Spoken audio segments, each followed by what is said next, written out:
아파트값 폭등의 진원지는 강 건너 압구정동이었습니다. 작년 2월부터 분위기가 심상치 않았는데요. 그럼 일주일 만에 10억 올랐습니다. 일주일 만에요.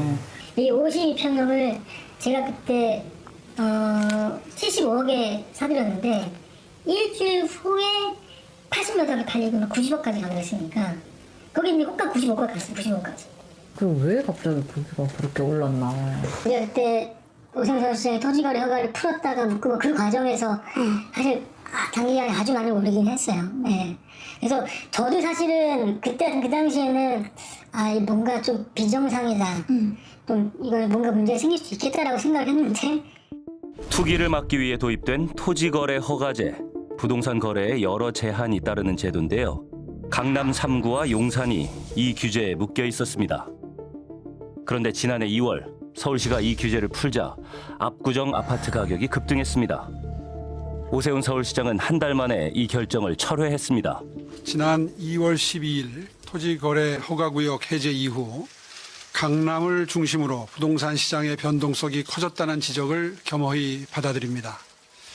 이로 인해서 심려를 끼쳐드린 점 시민 여러분들께 송구스럽게 생각합니다.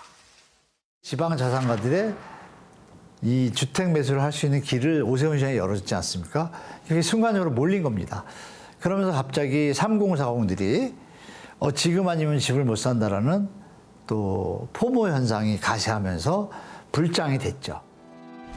한 번 타오른 불길은 쉽사리 꺼지지 않았고 압구정 인근 반포 아파트들도 가격이 따라 올랐습니다. 많이 오르죠. 반포가 안 오를 리가 없잖아요. 작년은 25억이었죠. 지금 42억, 43억이고. 이후 한강을 따라 아파트 가격의 키 맞추기가 시작됐습니다. 강 건너 마포도 마찬가지였습니다.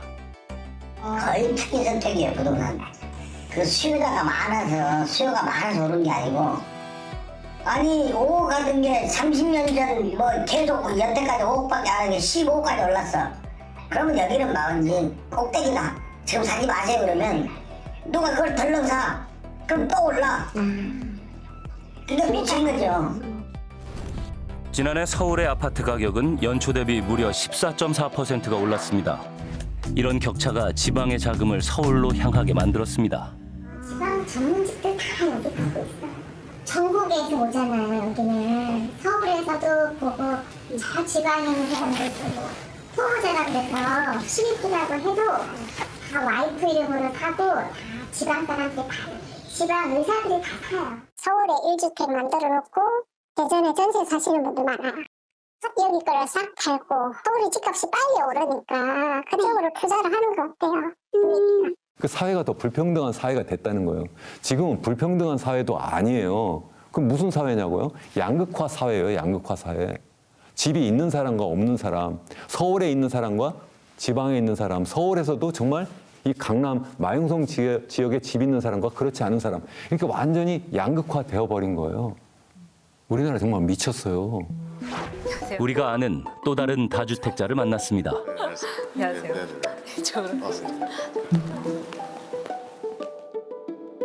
신년을 맞아서 재테크 팁 전하러 온 개그맨 1등 부자. 아니 왜 웃어요? 근데 여기 부동산을 어떻게 투자한 거야? 그러니까 뭐 예를 들면 아파트를 한 거야? 아니면 뭐 어딜? 첫 투자는 아파트, 서울의 아파트를 서울에 어디? 했었어요. 지역이? 용산, 성동, 신길을 그건 좋은데 많이 했네. 궁금해집니다. 황현희 씨는 팔 생각이 있을까요? 저는 자산은 사고 팔고 하는 게 아니라고 생각이 듭니다. 네. 그게 무슨 말이에요?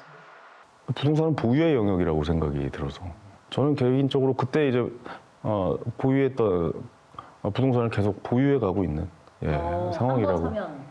네, 10년 이상은 부동산을 가지고 가야 되는. 그의 선택 역시 파는 게 아니라 버티는 쪽입니다. 보유세가 나올 거라는 예상은 되죠. 근데 우리가 이 게임을 한번 해봤잖아요. 전전 정권에서 한번 해봤단 말이에요. 보유세도 엄청나게 많이 내보고 양도소득세도 엄청나게 올렸고 공정시정가율 비율도 뭐 80% 막 90%까지 올리겠다라는 이야기가 나왔고 실제로 그렇게 했고 그때 어땠습니까? 버텼죠. 다 똑같이 얘기할 거예요. 버틴다. 버티면 된다. 버틸 만한 나름의 이유가 있었습니다. 부동산은 불패다라는 기본적인 심리를 다 가지고 있다는 거죠. 그러니까 단기간에 묶어놓고 거래가 활발하게 안 되게 만들어서 떨어진 것처럼 보이는 상황은 우리가 몇 번 봤지만 전체적인 그림으로 봤을 때 부동산 시장을 완벽하게 잡은 사람은 아직 없었다라고 표현할 수밖에 없죠. 인간의 욕망이잖아요. 좋은 데 살고 싶지 않습니까? PD님 안 그러세요? 다주택자들 사이에서는 문재인 정부를 거치며 학습 효과가 생겼다는 말이 나옵니다. 실패할 수밖에 없는 정책이라는 식으로 다뤄버리죠. 부동산이 나의 가장 아픈 손가락이다. 일단 뭐 실패했다고 인정해야죠. 뭐 우리가 부동산 정책만큼은 뭐 실패했다고 인정하지 않을 수 없죠. 다주택자 규제가 그동안 실제로는 강하게 시행된 적이 없다는 지적입니다. 양도세 중과는 뭐 안 팔았기 때문에 중과 맞은 적이 없죠. 보유세 강화 아마 몇 개월 못 가서 풀었어요. 다시 완화했어요. 다 해봤다, 다 경험했다. 경험한 적 없어요. 네.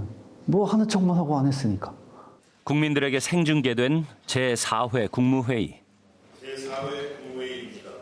이번이 아마 중과를 피할 수 있는 마지막 기회라고 생각하고 아마 이런 기회를 이용해서 국민들께서 중과를 받으시는 일이 없도록 했으면 좋겠습니다. 재경부 장관님, 네. 말씀 도중에 아마라는 표현 2번 하셨거든요. 예. 아마 없습니다. 아마 없습니다. 알겠습니다.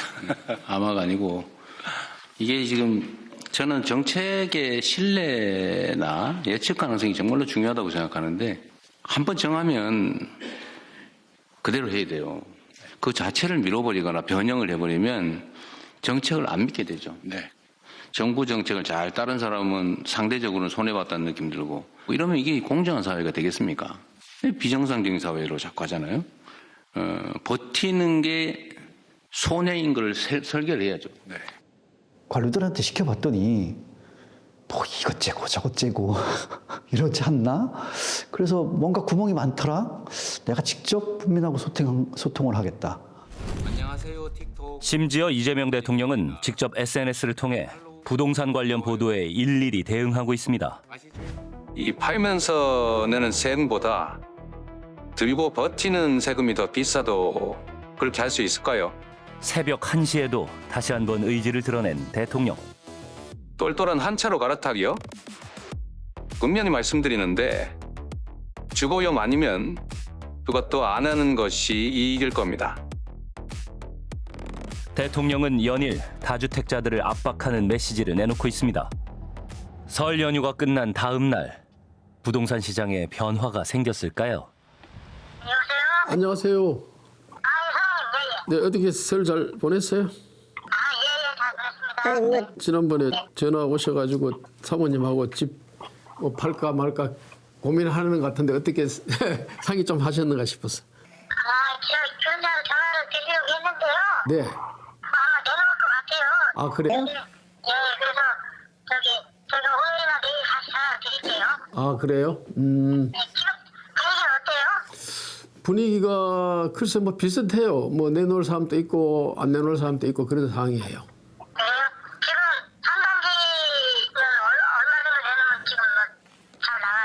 설 연휴 이후 분위기가 가장 크게 달라진 곳은 강남 압구정동입니다. 7년대 35평형이 제일 최고가였을 때 75억에 팔렸었거든요. 근데 그 로얄층이 어제 66억에 팔렸어요. 그러면은 9억에 빠졌죠. 강변 65평 130억 5천이 마지막 거래였는데 제가 최근에 금액을 97억 했어요. 최고가 대비 30억 원 이상 낮아진 거래도 나왔습니다. 지금 집을 사실 분들은 급할 게 없잖아요. 저 금매가 더 나올 수도 있어요. 그쵸, 한 3월. 확실한 건 지금보다 올라가진 않을 것 같아요. 지금 30% 이상의 폭이에요. 지금 무주택이시죠? 네. 그러니까 지금 완전히 좋은 표를 가지고 있는 거예요. 그럼 내가 만약에 두 분이시라 그러면 나 안 사요, 지금. 미쳤어? 내가 못 털어서.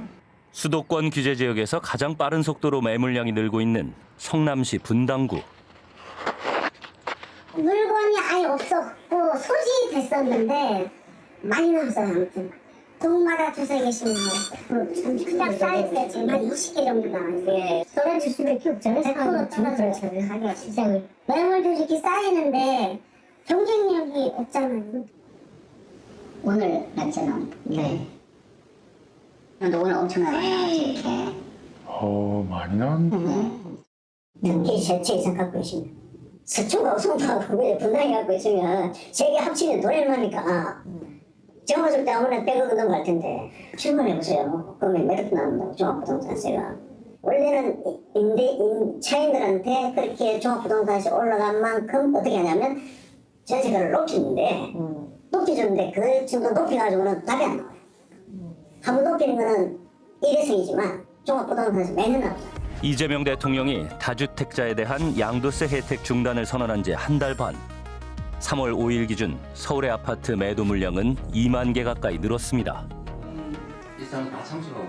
대통령의 핵심 참모들 가운데도 다주택자가 적지 않습니다. 대통령 비서실 고위공직자 47명 중 10명이 다주택자입니다.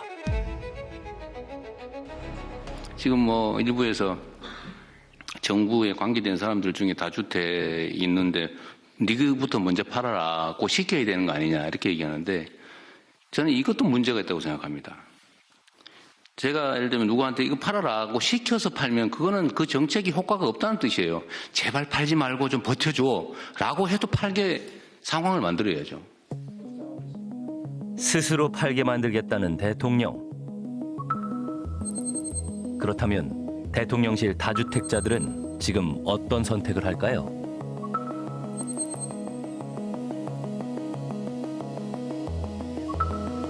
공직자 감찰과 인사검증을 맡고 있는 이태형 민정비서관. 잠실과 과천에 집을 소유한 다주택자입니다. 비서관님 안녕하세요. 저 MBC PD수첩에서 나왔는데요. 그래도 이제 대통령께서는 팔 마음이 들게 하겠다라고 말씀을 하셨는데 좀 처분을 하실 마음이 드세요?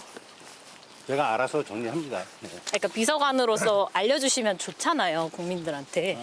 처분합니다. 처분을 하실 거라는 말씀이시죠? 지분 중에 있고요. 주택 전반에 관한 정책을 담당하는 이성훈 국토교통비서관. 그는 강남의 2채, 세종의 1채를 소유하고 있습니다. 그래서 혹시 이거 어떻게 처리하실지 여쭤보려고 전화드렸습니다. 별거 아닌데 하여튼 이거는 그냥 제가 답을 이거 전혀 안 하고 있어요. 예. 저는 뭐 처분을 한다 안 한다 제가 이제 알아서 할 건데 그런 게 좀 안 나갔으면 좋겠어요. 예. 그걸 제가 MBC한테 왜 밝혀야 될까요? 제가 팔던 안 팔던 결정을 하던 말든 MBC 언론사에 제가 밝힐 일은 아닌 것 같습니다. 수십억 원의 이익을 포기하고 강남의 집을 모두 판 금태섭 전 의원. 그 이유를 직접 물었습니다. 그때 문재인 정부 때 정말로 집값이 큰 문제였고 저는 이제 여당 국회의원인데 팔 수 있으면 팔아야지 2채를 갖고 있는 것은 안 맞다. 국민들이 보거든요. 만약에 정말로 진짜 집값이 안정된다면은 저 사람들부터 팔 거 아닌가. 그렇다면은 고위공직자들이 국민들한테 신뢰를 주기 위해서 집을 파는 모습을 좀 보일 필요가 있지 않나. 저는 그렇게 생각합니다. 여러분 안녕하십니까? 연일 부동산 시장 정상화 의지를 밝히고 있는 이재명 대통령이 자신의 분당 아파트까지 매물로 내놨습니다. 대통령이 집을 내놓자 다주택자들은 다소 당황한 모습입니다. 심리적으로 좀 무서워요. 네. 대통령께서 너무 여기에 막 새벽에 막 SNS 올리시잖아요. 의지는 알겠지만 세금 내려면 돈을 얼마나 준비해야 되는 거지? 막 이런 생각도 들기도 하거든요. 예. 다 얼음이에요, 지금. 1동 얼음. 잠깐만. 무슨 정책이 나올까? 다 얼음 된 거죠. 강남 집값은 하향세로 돌아섰지만 5월 9일 이후를 걱정하는 목소리도 있습니다.